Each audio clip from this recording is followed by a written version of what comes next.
tried to tell you. I tried to tell you, didn't I? Now, I reckon you guys, you Cowboy fans out there, a little bit hurt right now. I understand.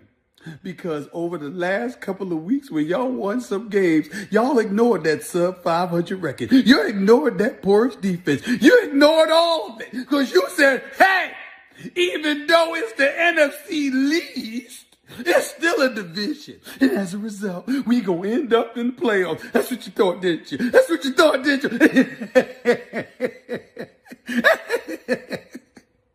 Well, I'm so sorry to break the bad news to you, but those Cowboys are going home. You're going to watch the Redskins tonight going up against those Philadelphia Eagles. The Giants might win the division. Doesn't matter. See the job Joe Judge is doing. See the job Mike McCarthy's doing. But I give you this. You waited till the last game of the regular season to do it. Tease those Cowboy fans. I love it. I love it. Happy New Year! How about them Cowboys? See you on First Take tomorrow. Lord have mercy. What's up, you Cowboy fans? You think I forgot about y'all? You think I forgot about y'all? I know y'all happy, feeling yourself, thinking y'all about to go to the playoffs. But remember, you got to win. And the Washington football team has got to lose. And remember one more thing while y'all sitting there with your arrogant selves.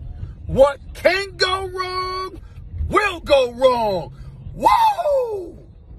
We'll see. See y'all later. Don't lose.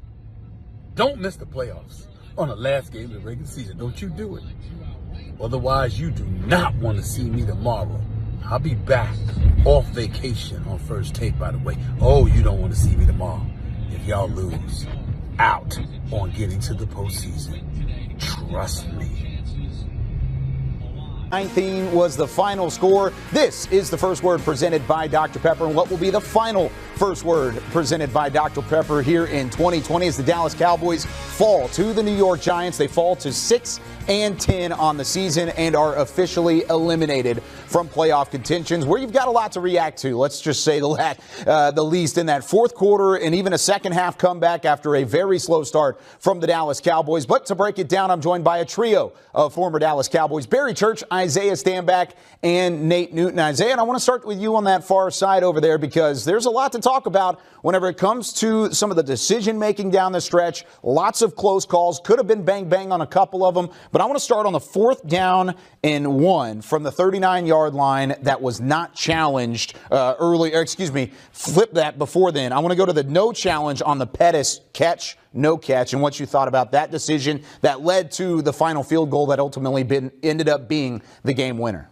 Yeah, I mean, obviously we understand that, in the game and in post game are two different scenarios, right? We understand that the pressures are totally different. We're looking at it from a different set of eyes. However, when you're in that situation and you're as a coach, you have to give your team every opportunity to win the game. And I think if there was any play that McCarthy wished he had back, it definitely was that play, simply because, hey, if I throw it out there, I throw my flag, my red flag, whatever they want to call it, the red bag out there, the challenge flag, I at least give my guys a chance at getting the ball back and have an opportunity to have a stop there. Had we had that stop, we wouldn't be trying to throw the ball down in the red zone. We would have kicked the field goal, and we were looking at overtime instead of sitting here on the first word.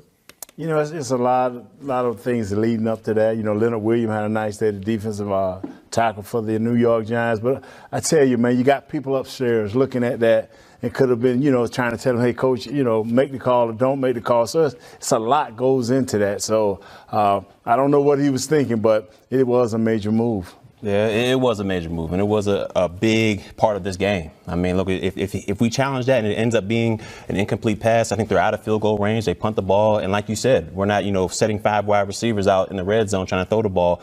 We're in field goal range. But, I mean, I can't put it solely on that call at all. I mean, the Cowboys put themselves in this situation by not playing their best football when they needed to. And so this was kind of that microcosm of the whole season. We started out strong, and we seem not to be able to finish games. And that's what happened this year. And too bad the season's over with. Well, and it's fitting seemingly all season long. What was the struggle on the offensive side of the football?